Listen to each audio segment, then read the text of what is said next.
नए जमाने का पुराना ससुराल। बहू, स्वागत है तुम्हारा हमारे घर में। बहू, तुम दोनों अपनी नई देवरानी को यहाँ के तौर तरीके अच्छे से समझा देना और हमारी सारी परंपरा भी बताना। जी माँ जी। दिशा, हम तुम्हें तुम्हारा कमरा दिखाते हैं। कितना बड़ा ससुराल है मेरा। मेरी सास और दोनों जेठानी कितनी अच्छी हैं। कहाँ मैं पहले अपने गरीब छोटे से घर में रहती थी, पर यहाँ तो सुख सुविधाओं की सारी चीज होंगी। अब तो बस मेरी मौज है। आखिर मैं इतने बड़े घर की बहू जो बन गई हूँ। दिशा कुछ सपने लिए अपने ससुराल में आती है और अगली सुबह होते ही सुबह 4 बजे दिशा की जेठानी निशा और आरती उसके कमरे का दरवाजा पीटती हैं। और जब दिशा कमरे का दरवाजा खोलती है तो वो सुबह सुबह अपनी जेठानी को हैवी कपड़े और गहने में देखती है। आज तुम्हारी पहली रसोई है और हमारे घर में सब सुबह के 6 बजे तक नाश्ता कर लेते हैं। और हमारे घर की बहू ऐसे मैक्सी नहीं पहनती। दिन हो या रात, हर वक्त ऐसे हैवी कपड़े और गहने ही पहनना। अब जल्दी से तैयार हो जाओ। दिशा कपड़े लेकर अंदर जाती है और तैयार होकर बाहर आती है और अब भी निशा आरती उसके कमरे के बाहर ही खड़े होते हैं। आप दोनों मेरे कमरे के ही बाहर खड़ी थी? हाँ, क्योंकि हमारा घर बहुत बड़ा है। अगर हम चले जाते तो तुम्हें पता ही नहीं चलता रसोई कहाँ है। अब चलो, लेट हो रहा है और घूंघट भी कर लो। हमारे घर की परंपरा है कि बहू घूंघट में ही रहती है। दिशा अपनी जेठानी के साथ रसोई में जाती है और रसोई में जाते ही रसोई में मिट्टी का चूल्हा, बर्तन, सिलबट्टा और रसोई में फर्श न देखकर हैरान रह जाती है। हम इतने अमीर हैं, इतना बड़ा ससुराल है, फिर हमारी रसोई इतने पुराने जमाने की क्यों है? जमाना बदल गया है, लोगों ने नए तरीके अपना लिए, पर हमारी सास आज भी पुराने ख्यालात की है। हमारे घर में आज भी पुरानी परंपरा चलती आ रही है। अब जल्दी से पहले गोबर से जमीन लीप लो, उसके बाद मिट्टी से मिट्टी का चूल्हा लीप लेना, जब तक मैं और आरती मक्खन और सिलबट्टे पर मसाला पीस रही हैं। क्या मक्खन निकालने के लिए और मसाला पीसने के लिए भी हमें पुराने तौर तरीकों के हिसाब से करना होगा? ये मैं कहाँ आकर फंस गई। करना तो पड़ेगा। पिछले 5 सालों से हम भी करते आ रहे हैं। जो चीज इतने दिनों से हम सह रहे थे, अब तुम्हें भी सहना पड़ेगा। माँ जी यहाँ आए उससे पहले काम पर लग जाओ। न चाहते हुए भी दिशा को अपनी पहली रसोई के लिए सबसे पहले मिट्टी के चूल्हे को लीपना पड़ता है। उसके बाद वो गोबर से पूरी रसोई की जमीन को लीपती है। साथ ही वो कुछ पुराने जमाने की मिट्टी के बर्तन में खाना मिट्टी के चूल्हे पर खाना बनाती है। कितना धुआं हो रहा है। मैंने तो अपने मायके में बस एक दिन मिट्टी के चूल्हे पर खाना बनाया था। हम गरीब थे, पर हमारे घर में भी गैस सिलेंडर था। तुम तो गरीब घर से हो, पर हम तो अमीर घर से हैं। पर फिर भी देखो, हमें यहाँ आकर ये सब करना पड़ रहा है। इतने भारी कपड़े और इतने सारे गहने पहन के मुझसे काम नहीं हो पा रहा। पर आज मेरी पहली रसोई है, पहली रसोई तो करनी ही पड़ेगी। भारी कपड़े, खाने पहने रहने की वजह से दिशा को खाना बनाने में काफी तकलीफ होती है। कुछ देर में खाना बनाकर सभी घर वालों के लिए नाश्ता परोसती है। दीदी, सब आ गए हैं, हम भी साथ में बैठ जाते हैं, सब साथ में ही खा लेंगे। भाभी, आप दोनों ने अपनी प्यारी देवरानी को बताया नहीं क्या कि बहू यहाँ सबके खाने के बाद खाती है? काजल, छोटी बहू पर क्यों नाराज हो रही हो? कुछ संस्कार तो मायके में माता पिता को भी देने चाहिए था ना। बहू हमारे खाने के बाद ही तुम खाओगी और तुम दोनों अलग थाली में नहीं खाओगी। तुम्हारे पति जिसमें खा रहे हैं उसी में खाना होगा। मुझे अब से अपने पति का झूठा खाना पड़ेगा। झूठा खाने से तो मेरे मुंह में छाले हो जाते हैं। ससुराल आते ही अपनी ससुराल की पुरानी परंपराओं को देखकर दिशा काफी परेशान हो जाती है। सभी के खाना खाने के बाद तीनों बहुएं अपने पति का छोड़ा हुआ खाना खाने के लिए बैठती हैं। अरे, इतना मुंह क्यों बना रही हो? देवर जी ने तो खाना छोड़ा है, खा लो। 1 दिन 2 दिन अच्छा नहीं लगेगा, फिर धीरे धीरे आदत हो जाएगी। हमारी तरह जल्दी खा लो। उसके बाद हमें मिट्टी के बर्तन में दही जमानी है, मक्खन भर के रखना है और अचार भी बनाना है। पर अचार तो बाहर से ला सकते हैं। भला अभी के टाइम पर घर में कौन मक्खन और घी बनाता है? हमने तुम्हें बताया था ना, नए जमाने में भी हमारा ससुराल पुराना है। जब ससुराल में कदम रखा तो कितने सारे सपने देखे थे, पर सुबह होते ही सारे सपने टूट गए। जो दिशा ससुराल आकर बहुत खुश थी वो एक ही दिन में परेशान हो जाती है और भारी कपड़े गहने पहनकर अपनी दोनों जेठानी के साथ घर के सारे काम करती है, जिसकी वजह से उसके शरीर में रैशेस होने लगते हैं और रात को सोने से पहले तो सारे गहने उतार कर बिस्तर पर रख देती है और अपने पति से कहती है, देख रहे हो तुम्हारी माँ ने कितने भारी कपड़े और गहने दिए हैं मुझे पहनने के लिए। इतने गहने और कपड़े पहनने की वजह से मुझे रैशेस हो गए हैं। तुम कल अपनी माँ से कहना कि मैं इतने भारी कपड़े और गहने नहीं पहनने वाली। दिशा, यह हमारे घर की पुरानी परंपरा है, मैं इसमें दखल नहीं दे सकता। तुम मेरी पति हो, अगर तुम नहीं समझोगे तो कौन समझेगा। मैं तुम्हारी परेशानी समझ सकता हूँ, पर मैं क्या करूँ, मैं भी मजबूर हूँ। सूरज भी अपनी बीवी की मदद करने से मना कर देता है। इसी तरह कुछ दिन बीत जाते हैं और दिशा अपनी दोनों जेठानी की तरह सुबह 4 बजे उठती है और सबसे पहले रसोई की लिपाई करते सिलबट्टा पर मसाला पीसती है, हाथों से मक्खन मलाई और घी बनाती और मिट्टी के चूल्हे पर खाना बनाती और सबको खाना खिलाकर सबसे आखिरी में खाना खाती। यहाँ तक कि वो घूंघट में ही सबके सामने रहती है और घर का पूरा काम करती है। ऐसे ही एक दिन, काजल, ये तुमने कैसे कपड़े पहने हैं?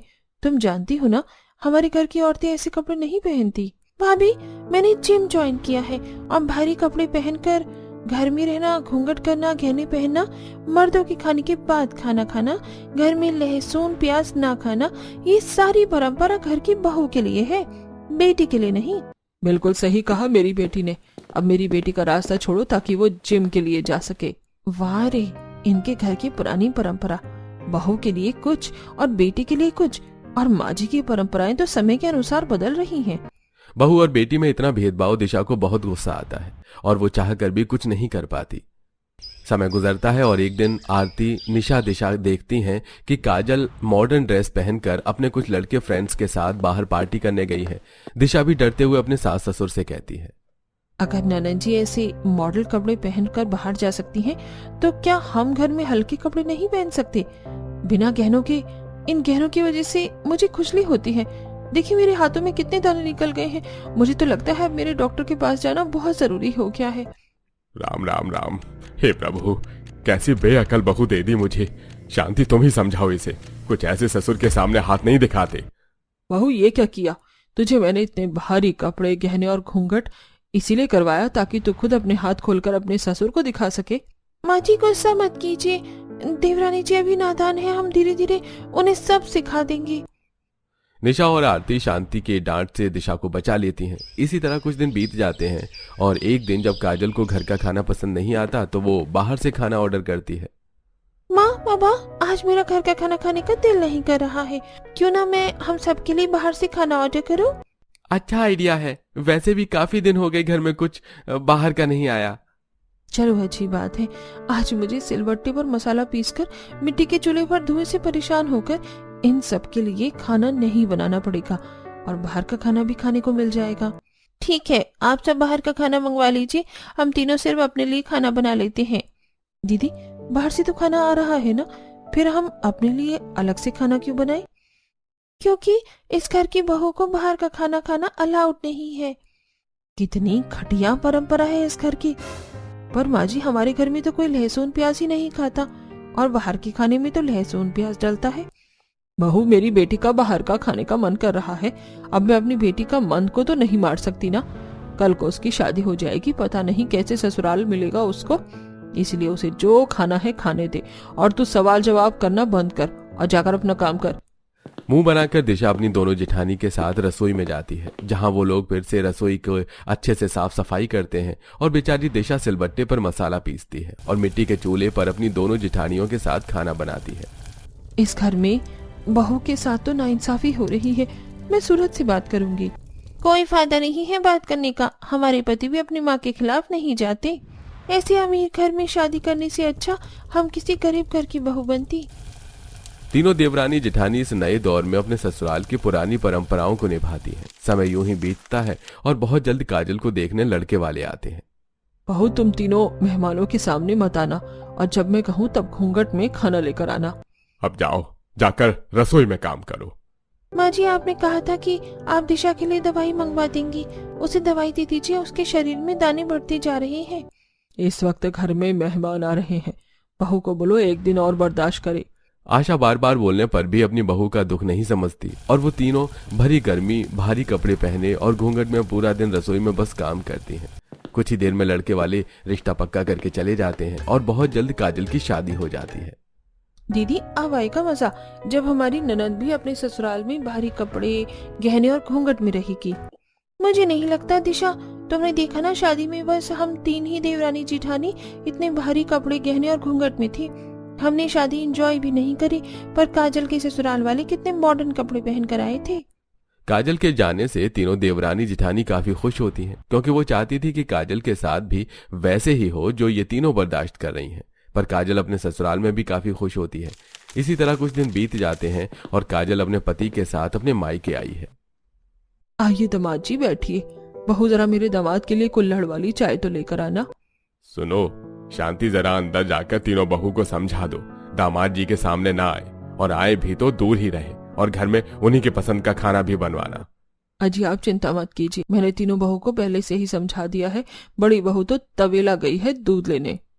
माँ, काजल ने मुझे बताया आप लोग लहसुन प्याज भी नहीं खाते, इसलिए मैं यहाँ 1 घंटे भी नहीं रुक सकता, क्योंकि मुझे तो रात को नॉनवेज खाने की आदत है। आप फिक्र मत कीजिए दामाद जी, हम लोग नॉनवेज नहीं खाते तो क्या हुआ, आप अपने कमरे में नॉनवेज खा लेना, हम बाहर से मंगवा देंगे।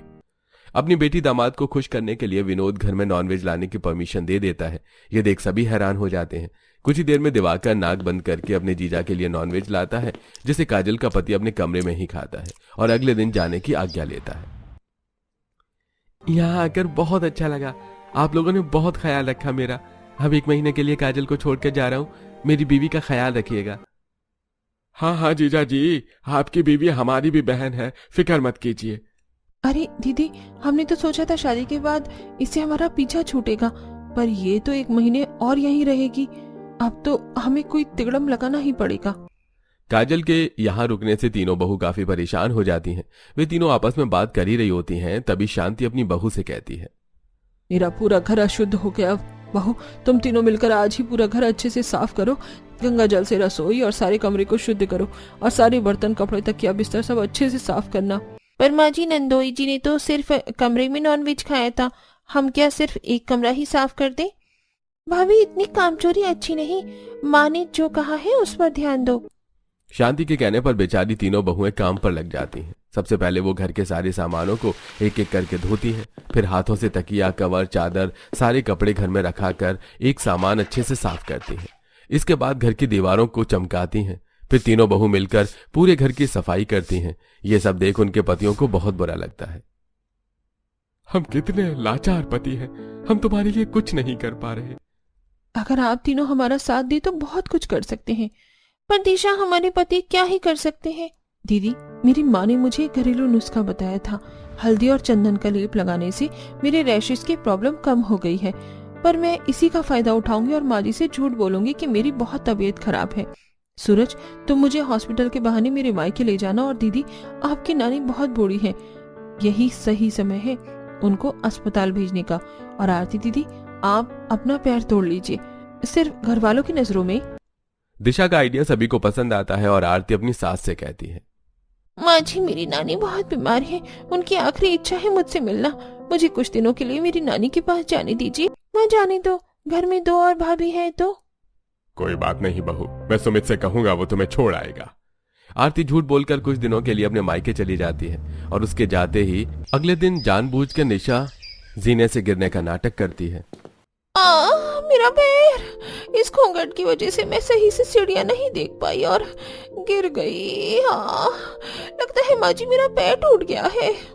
माँ, निशा को अस्पताल ले जाना बहुत जरूरी है, घर में दिशा है ना, वो सब संभाल लेगी।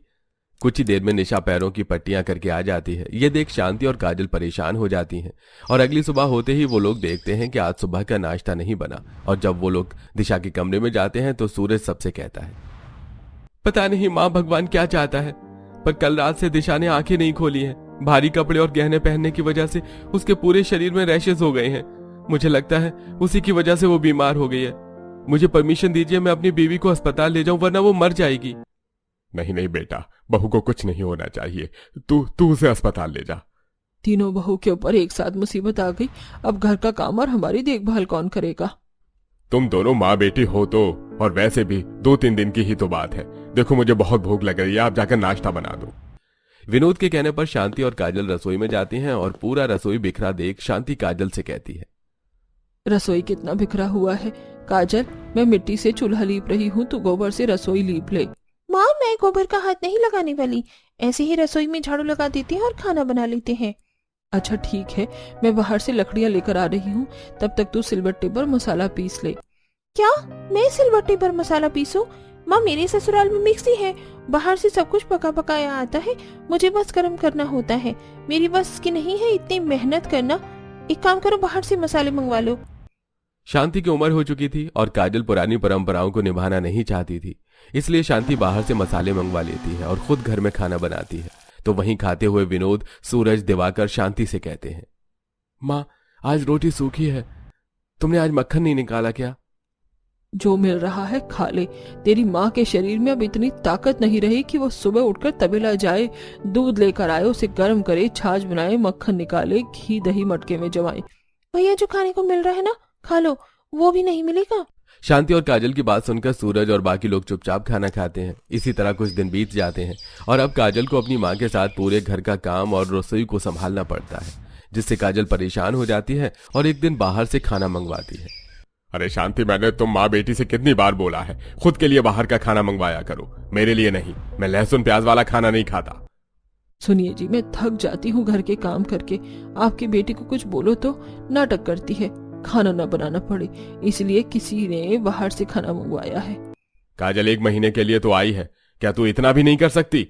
माँ, पापा, मेरी नई नई शादी हुई है, मेरे कहने पर आपके दामाद मुझे यहाँ छोड़कर तो चले गए हैं, पर मेरा यहाँ ज्यादा दिन रुकना सही नहीं, लोग क्या कहेंगे।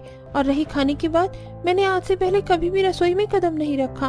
वो तो शुक्र मनाओ जो बाहर का खाना आ रहा है, ये भी सही है, कम से कम आप लोगों को मैं खाने को तो दे रही हूँ। अरे बेटी, तू नाराज क्यों होती है? तू तो जानती है तेरी तीनों भाभी की हालत क्या है।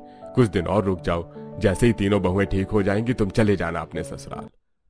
पापा, वो तो भाभी है जो पता नहीं कैसे आज के जमाने में 100 साल पुरानी परंपरा झेल रही हैं।